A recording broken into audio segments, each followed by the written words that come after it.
the minister is going to tell us about the media review. Then we'll get enough time to handle your matter. Thank you so much. Speaker, with respect, I will not on any day defy your authority. But Speaker, we have lined up a number of activities to back home our demands. And to the extent that these violence visited are not atoned, we cannot be part of the presentation of the media budget. And to that extent, Speaker, to that extent, we are exiting the Parliament and cannot be part of this process.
Yes.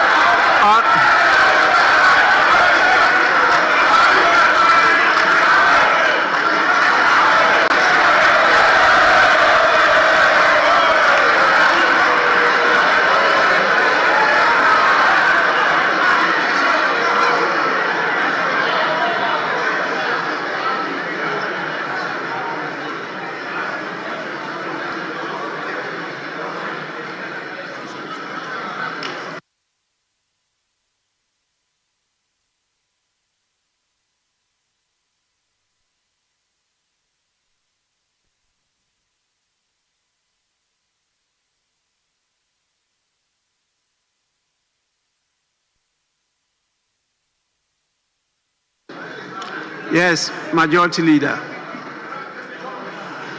Thank you very much, Mr. Speaker. This side of the House definitely agrees that electoral violence is not something that any of us should countenance. We do agree that as a country, we should be committed to ostracizing any form of electoral violence. We agree with them.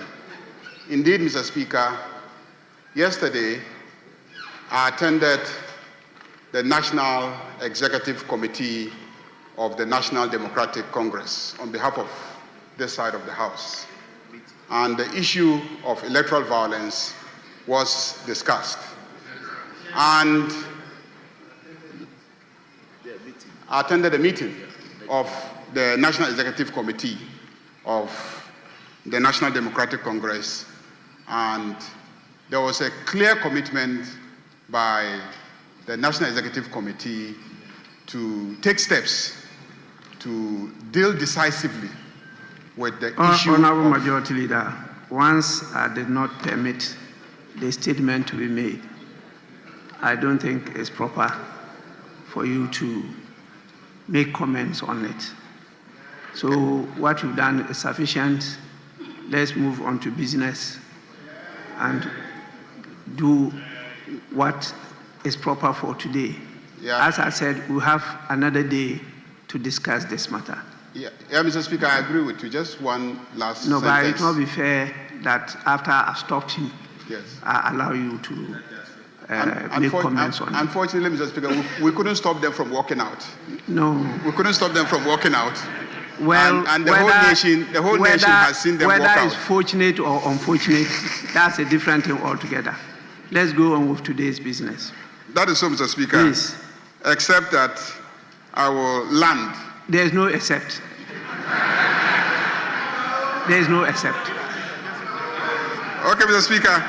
So we will take item number 3 on the addendum order paper. Yes, honorable members, before we do that, let me just acknowledge the presence of our August visitors from a number of our schools and other institutions.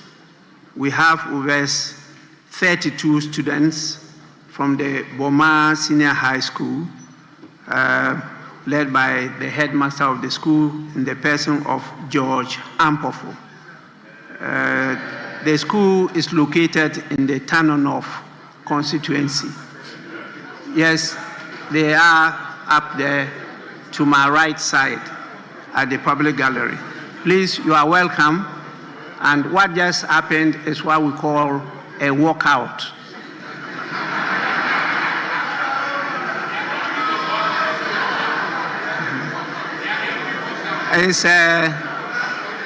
It's part of the practice of democracies all over the world. When sometimes you disagree strongly with an issue, you walk out. After they finish with that item, you walk in and continue. When you boycott, you just don't attend at all. Then that one would be a boycott. But this one, they were present and they did a walkout. It doesn't prevent business from going on. Once you have the quorum to transact business, you have to go on. If you have the numbers to take a decision, you proceed with that. Okay. So please, you are warmly welcome.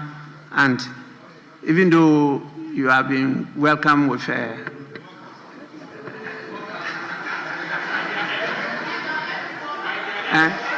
MP welcome you, so please, you may resume your seat. It's an experience. I'm sure you never forget of it. Yes, we have 41 students also from Sewa Kese Girls Senior High School, also from Tano North. They are led by the head mistress of the school, in the person of Margaret Anane Ajay. They are also to my right, you know, and one common thing about them, they are beautifully attired.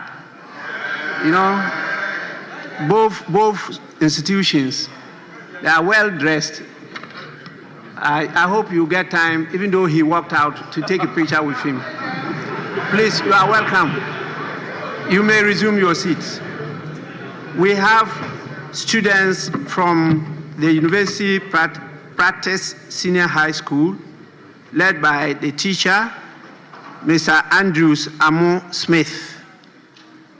The school is located at the Cape Coast North constituency, and there are 36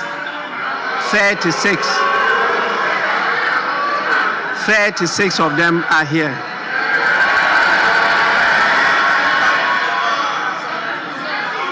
You are warmly welcome. Kindly resume your seat. You are lucky your MP didn't walk out. We have also from the Jamase Pentecost Child Development Center. There are 55 in number, and they are led by the director of the center in the person of Magdalene Kobla. This center is located in the Afija Sechere East constituency. 55 of them are here. I, in the absence of your MP, welcome you to the House. But as I advised, please, it's a good opportunity to have a shot with the MP. I'm sure he'll be waiting outside for you. Honorable members, you may resume your seats. We also have the presence of a number of visitors from the Kona Presby Child Development Center. They are led by the director of the center in the person of Peter Kwache. There are 56 in number, and that is also from Afija Sechere East constituency. It's a good day for you because you will never forget about this day. That you came, you saw, and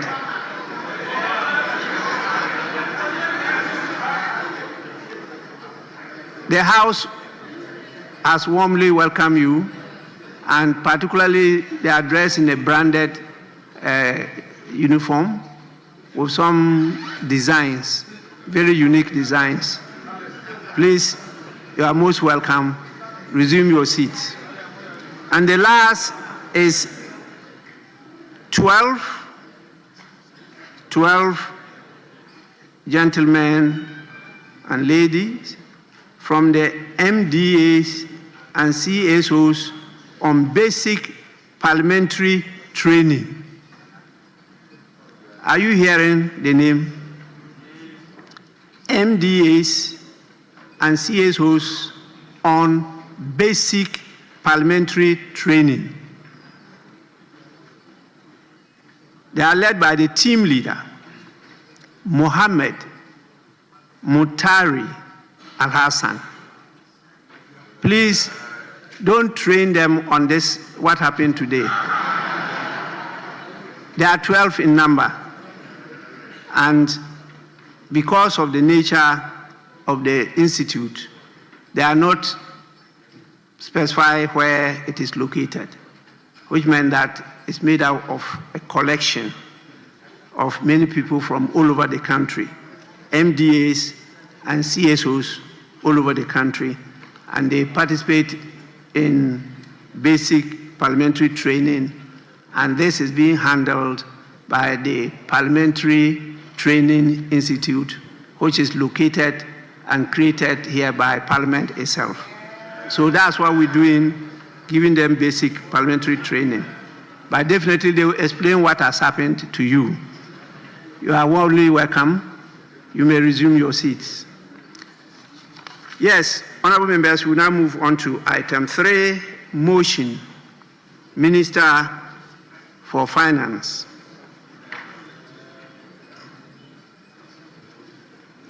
Majority Leader, you may usher in the Minister for Finance to move the motion.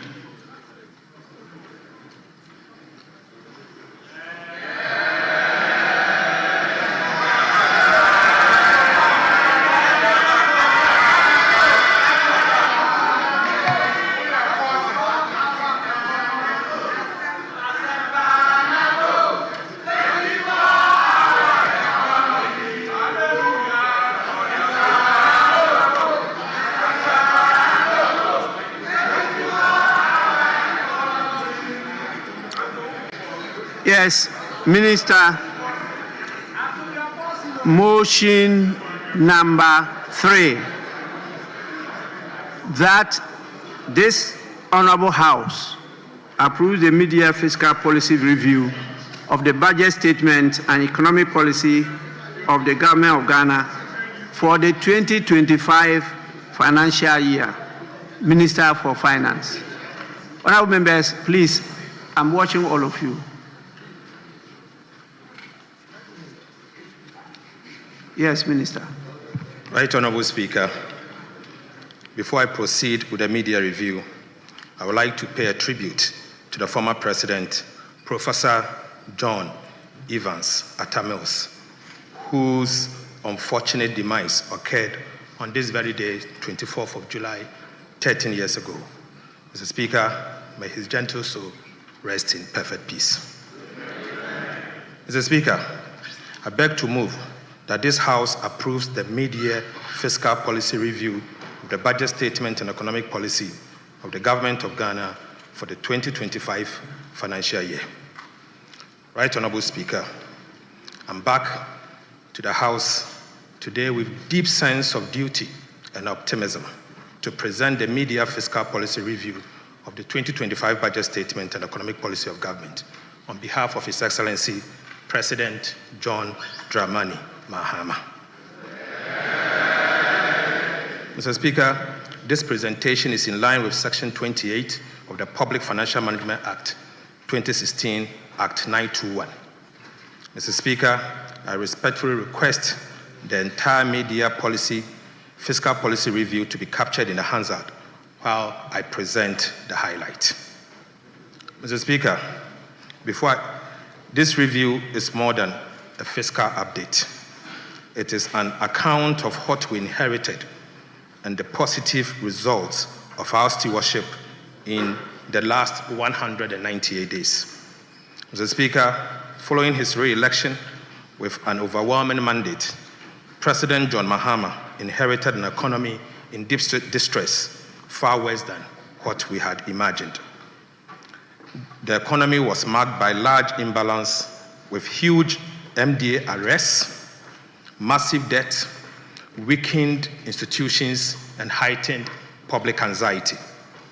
Since 2023, the debt in the cocoa and energy sector had in particular posed significant fiscal risk to the Ghanaian economy. The Ghanaian private sector and the business community looked on in despair. Public trust was completely eroded. The national spirit was broken, and the foundation of our economy had sunk even deeper. Mr. Speaker, the budget deficit had ballooned because of reckless commitment and wasteful spending. The indebtedness of the government had culminated into state insolvency.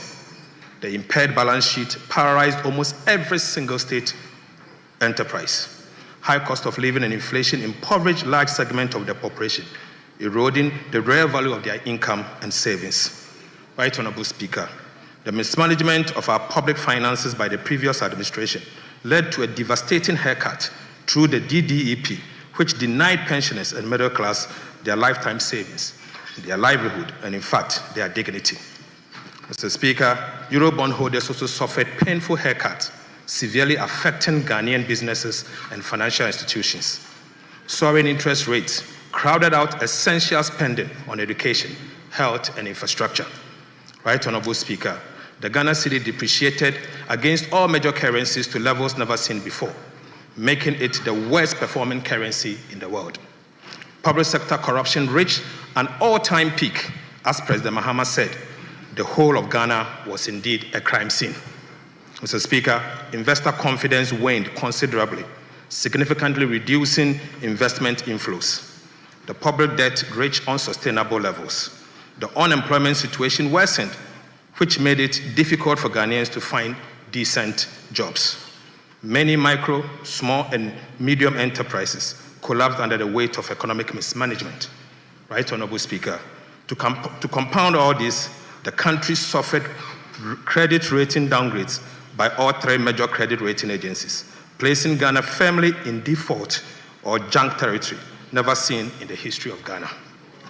Mr. Speaker, to further illustrate the enormity of this economic burden, we inherited an IMF program which had derailed and completely gone off track, with key targets missed, putting our economic recovery program in jeopardy. In the words of the Deputy Managing Director of the IMF, Mr. Boli, the program had deviated substantially from its target by close of 2024, unquote. Mr. Speaker, we also inherited weak commitment control systems and irresponsible spending, which left arrests of over 67 billion and contract commitment of about 194 billion Ghana cedis. Right Honorable Speaker, we inherited a bleeding energy sector with annual financing shortfall in excess of $1.5 billion US. We inherited a debt-riddled cocoa sector with liabilities of 32 billion Ghana cedis, a weak financial sector with significant non-performing loans, despite pumping over 30 billion Ghana cedis into the so-called financial sector cleanup. Right Honorable Speaker, steep debt repayment harms were also inherited, where at the time, Mr. Speaker, we inherited repayment harms of 20 billion for the year 2026, 50.3 billion for the year 2027,